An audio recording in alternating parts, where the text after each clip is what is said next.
Olá, sejam todos muito bem-vindos ao BMC Stock desta quarta-feira, dia 22 de março, super quarta no ar. Hoje teremos decisão de política monetária tanto aqui no Brasil. O Banco Central brasileiro decide qual será a sua taxa de juros. Será que vamos ter uma nova manutenção? Será que dessa vez caem os juros no Brasil? Acho que essa é a hipótese menos provável. Todo mundo apostando numa manutenção dos 13,75% de Selic para a economia brasileira. Mas, além do Brasil, nós temos uma das maiores, se não a maior decisão de política monetária mais importante para o mercado internacional, que é a decisão de política monetária lá nos Estados Unidos. Então, o Federal Reserve, na figura do FONC, vai decidir hoje a sua política monetária. Muitos apostavam em uma alta de 0,25 ponto percentual, 25 pontos base. Começou-se a cogitar nas últimas semanas, com a divulgação dos dados de inflação, com a divulgação dos relatórios de emprego ainda muito fortes, acima das projeções do mercado, acima das expectativas dos analistas.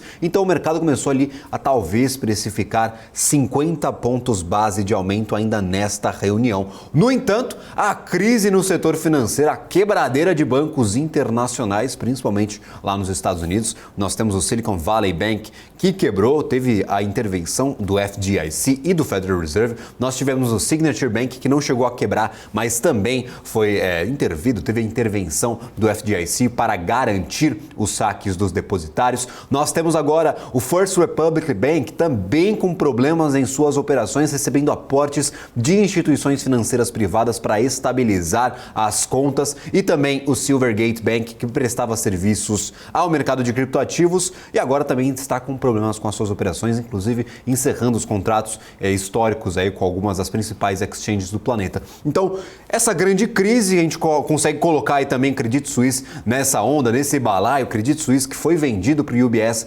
durante o domingo. Então, nós temos aqui um setor financeiro desestabilizado, e essa crise financeira, ela deu uma virada nas expectativas do mercado. Aqueles analistas, aquelas casas de análise, aquelas grandes casas financeiras e até os investidores deixaram de lado a expectativa pelos 50 pontos base, voltaram à expectativa de manutenção, que era zerada. Nós não tínhamos expectativa de manutenção antes da crise do setor bancário, e agora essa expectativa pela manutenção dos juros nos Estados Unidos, ela divide espaço, claro, com a expectativa majoritária de aumento de 25 pontos base. Ou seja, o consenso não mudou, mas aqueles dissidentes, aqueles que pensavam diferente do restante do mercado, eles foram do aumento de 50 pontos base para a manutenção. Então nós temos um cenário um pouco diferente. O mais provável, o que deve acontecer hoje às 3h30 da tarde, é uma manutenção na taxa de juros dos Estados Unidos, um aumento no intervalo de juros dos Estados Unidos, de 25 pontos base, de 0,25 ponto percentual. Isso não será recebido de forma muito voraz pelo mercado. A gente não vai ter uma grande movimentação por conta da decisão dos juros, se vierem dentro das expectativas. O que todos estão aguardando, é claro, o pronunciamento do chairman do Federal Reserve, de Jerome Powell, que pode ou não dar indicativos, dar sugestões, dar uma perspectiva para as próximas reuniões e também mencionar talvez essa crise no setor financeiro. Será que essa crise está mexendo com a cabeça do Fed? Será que algumas opiniões mudaram dentro da organização do Federal Reserve? É isso tudo que nós teremos de avaliar na coletiva de imprensa de Jerome Powell e na semana que vem na ata do Federal Reserve. Então, estamos esperando por essas informações. São essas informações que devem movimentar com mais ênfase o mercado e não propriamente a decisão de taxa de juros. Para o Brasil, exatamente a mesma coisa.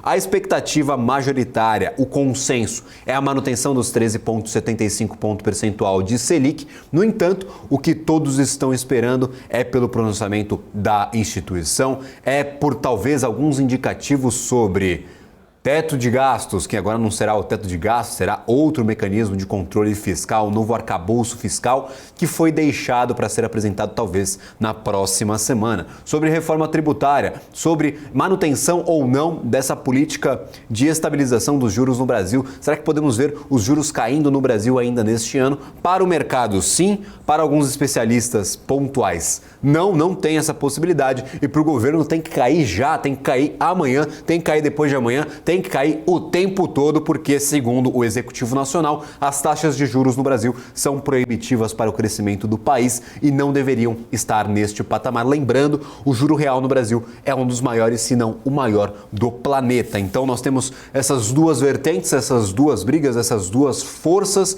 que estão disputando pelo juro no Brasil. Nos Estados Unidos está mais com o Federal Reserve, não tem interferência federal, mas a discussão também vai dar bastante coisa, bastante pano para manga e, é claro, a gente vai ver o mercado seguindo a maré, seguindo os movimentos dessa condução das políticas monetárias internacionais. Semana passada, Banco Central Europeu já divulgou a sua decisão, um aumento de 50 pontos base, um aumento com um pouco mais de ênfase e, lembrando, ainda é um problema a inflação na Europa. Nós tivemos Christine Lagarde nesta manhã, indicando que a inflação ainda preocupa muito e que os juros devem continuar com esse ritmo de aumento. Então, o mercado europeu mais decidido, nós temos uma direção clara, com as taxas de inflação ainda muito mais altas do que o mercado europeu, do que o mercado norte-americano e também do que o mercado brasileiro. Para vocês terem uma ideia, hoje nós tivemos a divulgação da inflação para o Reino Unido. Não faz parte mais da União Europeia, não está sob gestão, claro, do Banco Central Europeu, no entanto, está na região, no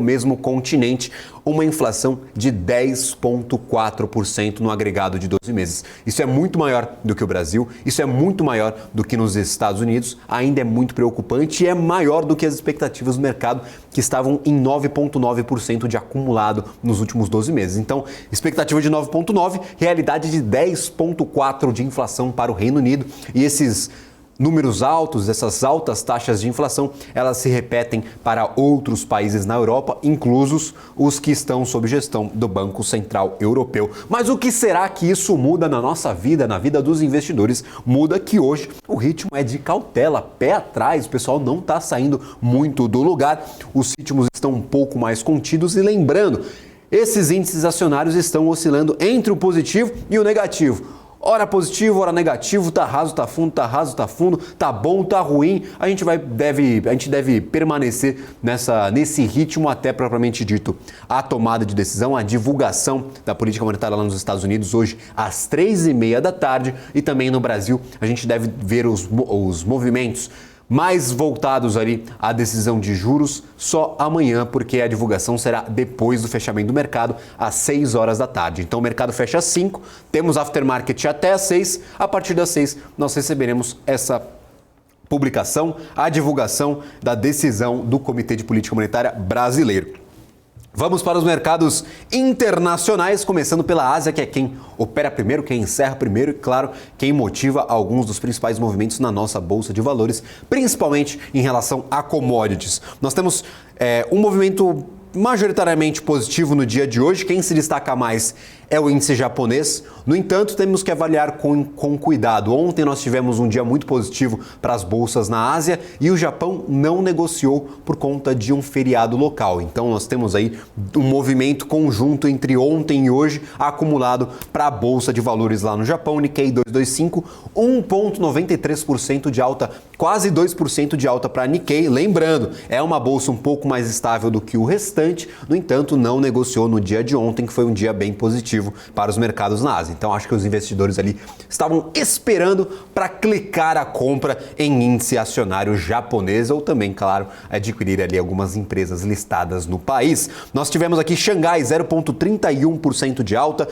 SZSE Component também relacionado às negociações chinesas, 0,61% de alta, Taiwan sem oscilação, 0,00%, negociou, mas não saiu do lugar, ficou no 0 a 0. Nós tivemos Hang Seng, índice acionário de Hong Kong, 1,73% de alta, e Kospi, 1,20% de alta para as bolsas na Coreia, para as negociações coreanas, para o principal índice acionário coreano. Lembrando, nós tivemos uma boa recuperação de instituições bancárias, instituições voltadas ao setor financeiro. Ontem foi um dia de certo alívio, algumas crises de certa forma apaziguadas. Nós tivemos algumas discussões sobre o aumento ou não do limite de garantia do FDIC lá nos Estados Unidos. Nós tivemos o UBS concretizando essa compra no domingo. Então, esse movimento estava de um certo alívio que está sendo espalhado, claro, para o continente asiático. Então,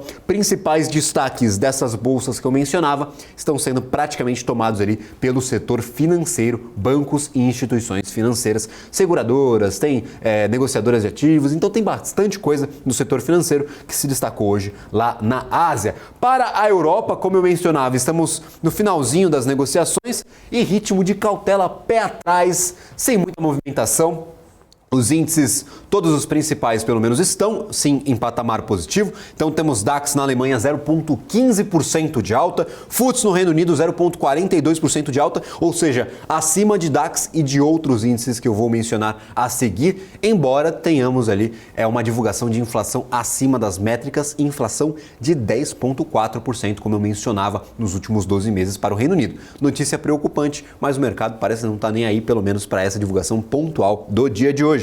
CAC 40, 0,26% de alta e o índice Eurostoxx 0,31% de alta, como eu mencionei. Todos em patamar positivo, no entanto, com aquele pezinho na água tentando sentir ali a temperatura, não mergulhando com muito ênfase, com muito afinco, esperando, claro, a tomada de decisão nos Estados Unidos. No Brasil não, Brasil a gente só fala por aqui porque estamos no Brasil, mas o que é importante mesmo para o mundo é a tomada de decisão lá nos Estados Unidos e se terá ou não alguma menção à crise financeira, se isso pode influenciar esse ritmo de aumento de juros lá nos Estados Unidos. Nós temos alguns entes que já fizeram parte desse Comitê de Política Monetária lá do Federal Reserve, no mercado norte-americano, que disseram que é muito difícil ter uma queda de juros ainda neste ano. Então, se nós aumentarmos, se nós chegarmos ali aqueles 5,5%, 6% até que algumas casas projetam, inclusa a BlackRock, nós podemos não ver ainda um corte neste ano. Então, devemos permanecer com essa alta taxa de juros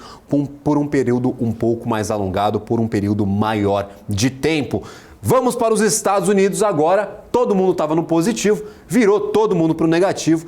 Dia de divulgação é assim mesmo, nós temos certa instabilidade, mas sem muita movimentação. Então, quando estão positivos, os índices estão pouco positivos, quando negativos, pouco negativos. Nasdaq 0,1% de queda.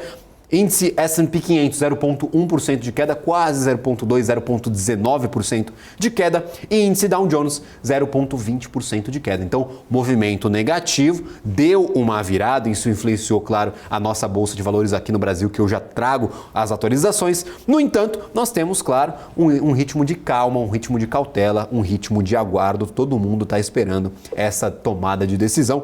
E vocês no chat, eu quero saber, estão ansiosos para a tomada de decisão do Federal Reserve ou isso não faz diferença para os seus investimentos? Tem muita companhia no Brasil que está disparando hoje 10, 12, 16% de alta sem se importar, claro, com os juros no Brasil e no mundo, mas localizada ali na sua divulgação de resultados ou em alguns movimentos específicos do nosso mercado interno. Então você é daqueles investidores que se preocupa muito com as tomadas de decisão de macroeconomia, de política monetária, ou foca mais nas empresas, olha para o resultado, olha para as operações e tenta tomar as suas decisões? Eu quero saber, claro, de toda a nossa audiência, para a gente sempre personalizar aqui as informações, trazer hora a informação mais macroeconômica, trazer hora a informação mais corporativa, o que está acontecendo com essas empresas e, claro, eu quero sempre a opinião de vocês.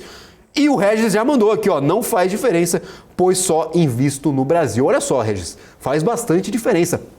A tomada de decisão de juros nos Estados Unidos nos impacta obrigatoriamente de forma direta ou indireta. Com juros maiores nos Estados Unidos, a renda fixa norte-americana fica mais atrativa, o dinheiro sai aqui do Brasil. Inclusive, nós tivemos uma fuga de capital neste mês de março até esta semana, muito intensa e uma recuperação pouco expressiva de 100 milhões, 200 milhões de reais entrando aqui no Brasil. Então, o dólar está saindo, não está voltando, o pessoal está mais acomodado, mais comedido, tentando acertar ali em investimentos que têm uma rentabilidade maior e uma segurança maior. Se a rentabilidade não for maior, pelo menos a segurança acaba compensando esses aportes. Então, tudo o que acontece nos Estados Unidos, tudo, a maior economia do mundo, a economia mais importante do mundo, nos impacta, se não de forma direta, de forma indireta. Então, a gente tem que olhar lá para fora, mas aí a pergunta vai sempre aqui nesse ritmo. Vocês gostam de ficar ligados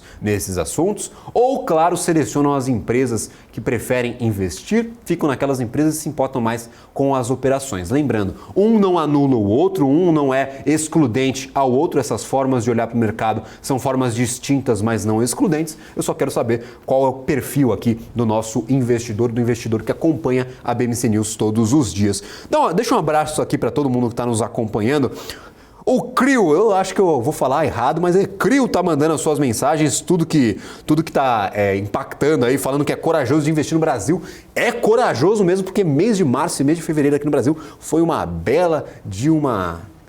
Eu não vou falar o que eu vou falar, mas claro, foi uma bela de uma tristeza para o nosso mercado. O Marcílio também aqui presente, Joaquim Teixeira deixando seus comentários, o Regis sempre trazendo as suas colaborações, o Regis sempre presente nos nossos chats, é sempre um prazer tê-los por aqui. A Maria tá por aqui falando de Bitcoin, daqui a pouco eu trago a cotação do Bitcoin, que é lua mesmo, tá disparando, não vê fim, tá sempre em alta aí, pelo menos nos últimos dias. Bitcoin nesse mês de março conseguiu ali uma bela de uma valorização, foi de 19 mil dólares a 28 mil dólares, quase 10 mil dólares de diferença. Então, Bitcoin disparando, mas aí lembrando, ativo de alto risco, tem que ver se faz sentido ou não para o seu portfólio de quem está nos assistindo neste momento. Ivan mandando uma boa tarde, uma ótima tarde para você, Ivan, e uma ótima tarde ela tem que ser completa. Ela tem que ser completa aqui com as informações de mercado financeiro na BMC News e trazemos agora a conversa para o nosso índice Ibovespa.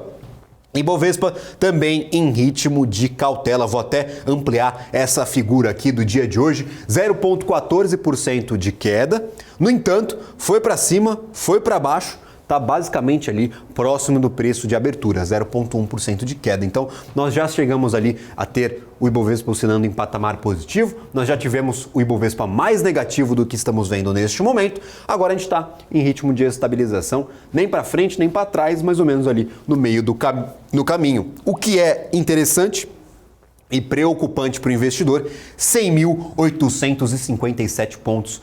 Não conseguimos voltar aos 101 mil, pelo menos no dia de hoje, 100.852 não é uma faixa bacana, tá demorando para romper esse 100 mil e eu espero que demore muito mais e nem rompa, não vá para baixo, não quero nova festa aí dos 100 mil pontos, não queremos o Ibovespa novamente nos 99, 98, claro, tem uns perdidos aí que gostam dessas oportunidades criadas, mas para quem já está posicionado, para os investidores que acompanham o mercado já há muito tempo, o Ibovespa tem que ir para cima, então torçamos que essa maré negativa, hoje com essa divulgação das políticas monetárias, talvez ela se afaste um pouco, a gente veja o Ibovespa novamente em patamar positivo. Neste momento, 100.856 pontos.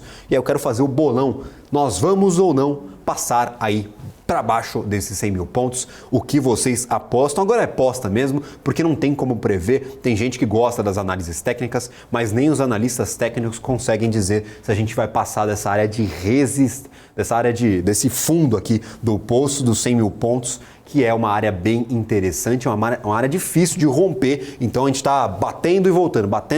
Será que vai bater e ficar? Será que vai mergulhar? Será que o Ibovespa sai dos 100 mil pontos? E o Peter Santana já deixando a sua colaboração, 96k, essa é a aposta do Peter Santana. Será que vai para os 96k? Eu torço para que vá para cima, mas agora é torcedor mesmo, porque fator positivo para o Brasil tá difícil, a gente não está conseguindo encontrar muitas notícias positivas para toda a economia internacional. Ibovespa, 0,12% de queda, dólar futuro subindo, 0,34% de alta, R$ 5,27, exatamente 5,273. Então, patamar importante para o dólar, no entanto, patamar de lateralização. Não saímos dessa mesma faixa há um bom tempo. Se eu trouxer aqui para trás, desde ali no meio do ano passado, oscilamos na mesma faixa de preço para o dólar. Então, dólar em patamar de estabilidade. Oscila muito para cima, oscila muito para baixo, mas nunca passa de uma zona de preço, de uma área de preço. Então, falamos na análise técnica que o dólar está encaixotado, não sai do lugar. Quando bate no topo, não passa, e quando bate no fundo também não passa, tá numa caixinha, tá encaixotado essa cotação do dólar. Lembrando, contratos futuros que nós estamos mostrando por aqui, 0,37% de alta. Quem se destaca negativamente? Vibra Energia, 5,75%. Parece que o resultado não animou o mercado. Depois da mudança de nome, da privatização, do desinvestimento da Petrobras, Vibra vem cambaleando, tentando se estabelecer, e hoje o resultado está impactando negativamente o ativo, 5,75% de queda para a Vibra Energia. BRF também cai, corrigindo algumas das altas dos últimos dias, com aquela questão da gripe suína lá na China. Isso poderia beneficiar boa parte dos frigoríficos aqui do Brasil. BRF ganhou bastante valor nos últimos dias, corrige 4,40% de queda para o ativo, não conseguiu se recuperar daquelas fortes quedas do começo do ano, 23% de queda ainda na variação anual. Neste mês de março, ainda 2,27% de alta, ou seja, ainda com certo ganho, não suficiente para matar essa queda do começo do ano, dos primeiros 2 meses de 2023. Nós também temos aqui Alpargatas, que depois de caminhar bastante ontem com a divulgação dos resultados de Itaúsa, hoje cai. A Alpargatas está caindo, está perdendo um pouco do seu valor, 3,1% de queda. Açaí também, 4,46% de queda. CVC Azul, tem alguns ativos aqui que se destacavam muito positivamente no começo do mês e agora perdem consecutivamente, em alguns pregões consecutivos, um pouquinho de valor. A Azul ainda mantém uma forte alta no mês, na semana já é 3% de queda, no mês 76,02% de alta. No começo da semana, lá na segunda-feira, a gente tinha uma alta de 80%. Então, nós subimos muito com a Azul durante 2 semanas seguidas e agora perdemos um pouquinho da força, ainda em patamar muito positivo, é verdade. No entanto, perdendo essas margens que ora tinha conquistado. CVC, mesma coisa, mas não teve um movimento tão expressivo quanto a Azul. No mês, 3,30% de alta, no ano, 30% de queda ainda para o ativo de CVC. EZTEC e MRV. Aqui é um caso muito específico.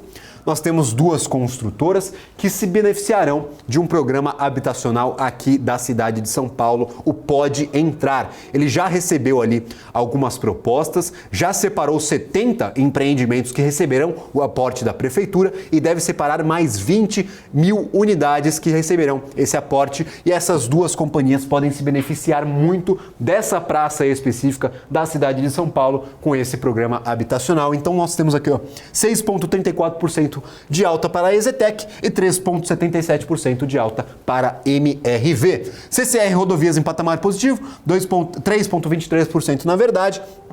E Natura continua um movimento de recuperação. No ano, 14% de alta, no mês, 13% de queda. Então, no ano tá bem, no mês tá mal. Natura tá sem saber muito para onde vai depois da divulgação dos resultados. Não teve uma resposta positiva do mercado. A gente vai para um rápido intervalo. Na volta, trazemos aqui Alex André. Alex André positivo, tá disparando. O que será no resultado dessa empresa que animou os investidores? Claro, a gente vai falar sobre isso na volta do nosso intervalo comercial. As empresas que fazem parte do seu dia a dia estão em uma das maiores bolsas do mundo, a Nasdaq.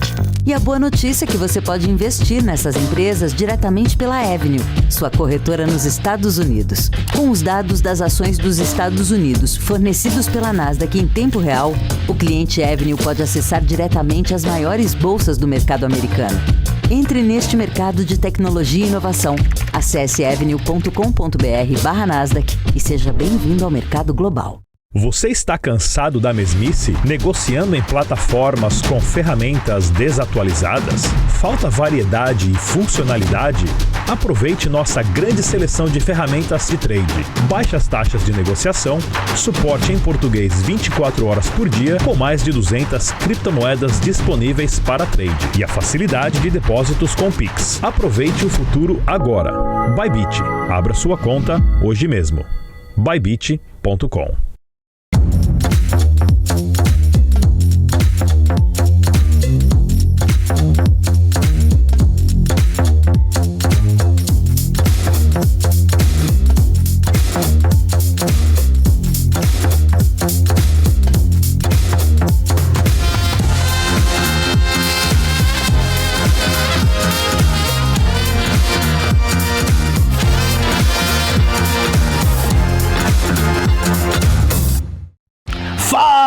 Fala, meu povo, beleza? Estão abertas as inscrições para o meu curso de opções. Você estará ao meu lado durante 6, 7 horas, ao vivo, aonde você irá aprender desde o básico, dos principais conceitos de opções, até o modo de você fazer proteção da sua carteira contra incerteza, se vale a pena fazer o tempo todo, se não vale, como essa proteção deve ser feita e também para você especular, tanto na alta como na baixa das ações. Inscreva-se agora e você ainda vai garantir 2 bônus.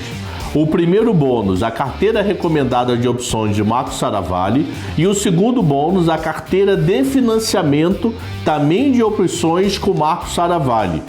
Te espero lá.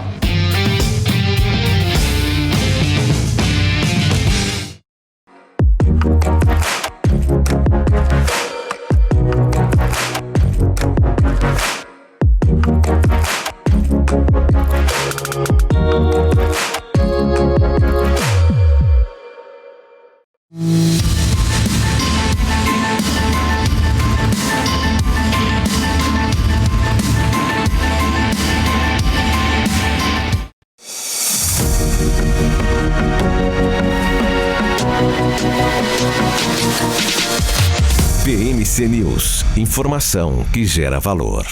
Estamos de volta, programação especial da BMC News, BMC Stock na área e super quarta no radar. A Alex André, especialista de investimentos da Sara Invest, como é que está o sentimento do mercado para essa super quarta, como que os investidores estão recebendo esse grande evento, essa grande divulgação de política monetária tanto no Brasil quanto nos Estados Unidos, sobre que já tem material preparado, uns gráficos aí para mostrar para a nossa audiência. Muito obrigado pela participação de hoje. Obrigado, Gabriel, sempre um prazer enorme falar contigo e com todo mundo que está nos escutando, nos vendo aqui no BMC Stock. Vamos lá, eu separei 4 gráficos rapidinho de uma pesquisa, de um survey, né, de uma pesquisa feita pelo Bank of America com investidores institucionais. Então essa pergunta que o Gabriel me fez em relação qual é o sentimento, né, em relação à super quarta, a minha resposta rápida seria assim, né, deve vir dentro do esperado, mas o mercado está esperando o quê? Basicamente o discurso, qual que vai vir o tom disso. Mas desde então, vamos separar aqui as apresentações que eu coloquei aqui, eu separei para falar com vocês, um relatório muito interessante do Bank of America, mais de 20 páginas, eu separei 4 gráficos principais, tá? Esse primeiro gráfico, pessoal, ele fala o seguinte, né? Qual que é o principal catalisador, né, da Bolsa Brasileira? Ou seja, qual que é realmente o que precisa aqui na nossa Bolsa para realmente ter um cenário mais bullish, né, mais positivo, né? Então, o primeiro trigger, né, que o mercado espera, a gente tem 2 linhas, uma linha mais azul escura e uma mais clara, que é o mês de fevereiro e o mês de março. E a gente começa a observar que grande parte está querendo o quê? Um framework fiscal melhor, ou seja, um arcabouço fiscal, né, que era para vir agora, o mercado jogou para depois, o Haddad, né, o Lula, quis que seja entregue ali depois da visita dele na China no final do mês. Então, ou seja, isso já começa a trazer um pouco menos de otimismo. E por outro lado, o mercado não quer só arcabouço, também quer reforma, né? Então a gente começa a ver aí tanto framework fiscal junto reforma tributária. Então isso seria o grande catalisador. Se vai acontecer ou não é outros 500, né? Mas os grandes investidores institucionais foram pesquisados pelo Bank of America disseram que para realmente ter um novo cenário de bull market na Bolsa Brasileira precisava desse ou arcabouço muito bem feito ou reforma tributária, aí vai ser muito bem-vindo. Vamos para a próxima apresentação aqui, o próximo gráfico que eu separei para vocês, gráficos muito interessantes. A gente também tem em relação, entre outras pautas, né, principalmente em relação, né, à perspectiva da Bolsa daqui para frente. Então acho que esse é um ponto muito importante, né? A gente tem esse gráfico que ele mostra, né, claramente o seguinte, como que você enxerga o Ibovespa para 2023. E a gente tem vários ranges aqui, né? E grande parte, olha que interessante, a maior parte do mercado está enxergando entre 95, né, entre 95, 110, 120 mil pontos, e o mercado ele esperava uma amplitude maior antes, né, entre 110, 120. Claro que isso muda bastante de mês a mês, mas esse gráfico ele mostra muito o sentimento que o mercado está um pouco mais bearish, né? Um pouco mais pessimista, principalmente das últimas falas em relação ao Lula, né? A questão de gastos, né? Por parte do governo federal e também né? Todo esse desincentivo em relação ao fiscal. Então, tivemos menor upside para a Bolsa em relação a essa pesquisa com os gestores. Vamos para o próximo aqui para a gente comentar em relação à pesquisa do Bank of America em relação à posição de caixa, né? Então, se a gente vê aí as posições de caixa, é uma pesquisa que foi feita assim, você quer aumentar a sua exposição de caixa nos próximos, sua posição em equities nos próximos 6 6 meses, né, quando a gente fala equity Latam, né, ou seja, na América Latina, nos próximos 6 meses, quem quer aumentar? A média está girando em 35%, né, ou seja, 35% dos investidores, na média histórica, tendem a comprar ações nos próximos 6 meses. Agora está em 25%, ou seja, a gente vê exposição de caixa maior, né, todo mundo esse conservadorismo, não só migrando para renda fixa, mas ficando em oportunidades. Né? Então, o apetite, a compra marginal de ações tem diminuído, principalmente na América Latina, quando a gente olha para o Brasil, por aquele primeiro gráfico, depende de arcabouço, depende de uma sinalização de reforma tributária. Vamos para o último gráfico, então, para a gente finalizar aqui. Vamos ver se, para a gente terminar, agora a gente já vai para os Estados Unidos, né? Ou seja, para um pouco mais macro, né? Olhando aqui a visão da economia, porque tem uma pergunta assim, o que você considera como, né, tail risk, né? Ou seja, o risco de cauda para os mercados da América Latina, né? E o principal ponto que o mercado enxerga, olha que interessante, que fala taxa de juros mais alta dos Estados Unidos, né? Então, ou seja, o primeiro, né? Todo mundo está preocupado com o Fed Fund Rates, que vai ser decidido hoje, se vai chegar ali a 6%, se vai ser mais alto por mais tempo, e logo embaixo, né, a gente tem ali China e commodities, né, como um risco de cauda, também a gente tem ali a desaceleração dos Estados Unidos e também, por último, né, quase por último ali, a questão ali entre Rússia e Ucrânia, né? Muita gente ficava preocupada, se a gente pegasse esse gráfico há 6 meses atrás, muita gente estava preocupada com a guerra Rússia e Ucrânia, agora as cadeias de suprimento começam a melhorar, né? O cenário, tudo bem que a guerra ainda atrapalha, mas o mercado enxerga com o principal risco de cauda, Gabriel, a questão de taxa de juros mais altos. Então esse é um resumo aqui.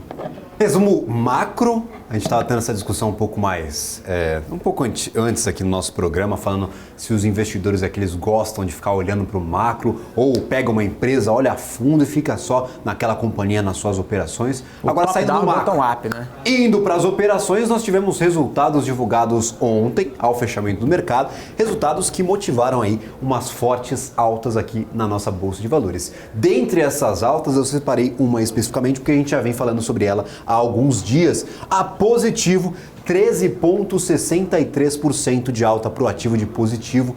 Lembrando, nós temos 19% de queda no ano, um aumento aqui, um valor agregado nesta semana, neste mês, na verdade, de 13%, ou seja, estava caindo no mês antes dessa forte alta de hoje. O mercado não estava confiante com o ativo de positivo.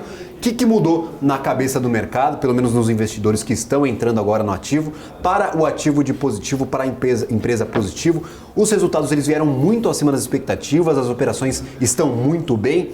Qual foi o principal fator de mudança, Alex André? A gente tem alguns relatórios que são bem divididos. Tem gente que acha que o resultado não foi tão bem assim, tem gente que acha que o resultado foi muito bom. Qual que é a sua visão? O que a gente pode identificar de diferente para positivo nessa divulgação de ontem?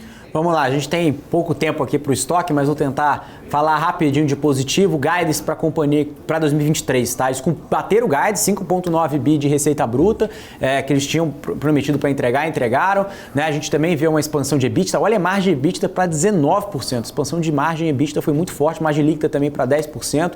Corporativo, né? Muita gente pensa que positivo é computador, né?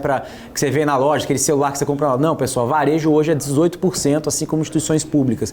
Corporativo, mais de 60%. Isso deve continuar dentro do mix da companhia. Desse guidance que eu falei, para 2023, que é 5,5 bi, acho que eu não falei isso, né? De 5,5 bi a 6,5 bi, que é o guidance para esse ano de receita bruta, grande parte está contratado com as instituições públicas e outros modelos, né? O que você falou em relação a visões ambíguas, né? A gente viu, inclusive, o XP, o Bernardo Gutmann, né? Analista da XP, vindo a esse resultado como um resultado bom, mas resultado misto, porque ele olhou muito pela questão de capital de giro, que foi prejudicado entre conta de fornecedores, mas a companhia explicou no conference call, inclusive eu estive no conference call, fiz perguntas, eles responderam, a resposta é que instituições públicas mexem um pouco no capital de giro, o que ajuda a questão de tech service, né, parte de serviço. Então realmente, na visão geral, o positivo foi muito forte, expansão de margem, expansão de EBITDA, expansão de receita, guidance forte para o ano e dividendo de 7,7% de dividend yield no fechamento de ontem, né, hoje subindo muito forte, o mercado repercutindo bem. Para terminar aqui, eu tenho um minutinho aqui, Gabriel, só para a gente fazer mais 2 cases aqui. Taurus, né, o mercado estava batendo muito no papel, caindo 3%. Felizmente não temos, Alex subindo André. 3% hoje. Só para terminar rapidinho aqui, dividendos, recompra de ações, 304 milhões de reservas legais aí. Então, o mercado repercutindo agora positivamente. Então é isso. Eu queria falar mais, mas o tempo acabou. A gente tem que começar o estoque antes. Você tem que ter uma hora de estoque aqui pra gente falar sobre tudo que está muito tempo de no mercado. estoque. Tem que ter um tempo ilimitado. Para você que aproveitou e checou se o seu vídeo está sendo reproduzido em 1,5 vezes, já inscreve no canal. Você que abaixou, já foi nas configurações do vídeo, se inscreva no canal. canal da BMC News. É o Alex André que está falando rápido aqui, tentando passar todas essas informações. Eu também acabo correndo aqui com algumas informações para dar tempo de nós falarmos sobre tudo. Infelizmente não dá, mas felizmente a nossa programação não acaba por aqui. Então já agradeço aqui imensamente a sua participação de hoje, Alex. Obrigado, Gabriel. Prazer falar contigo e, enfim, estamos à disposição. Maravilha, como eu mencionei, não finalizamos por aqui a programação da BMC News. Ela continua. Nós temos aqui uma programação completa sobre mercado financeiro, economia e também negócios. Então fique agora, depois do intervalo, com o BMC Market. Felipe Nascimento, Alan Gani e Alexandre Cabral estarão aqui durante 1 hora para bater papo sobre todos os assuntos que estão impactando o nosso mercado no dia de hoje. Um abraço para vocês. Eu volto no Top News às 4 horas da tarde. Tchau, tchau.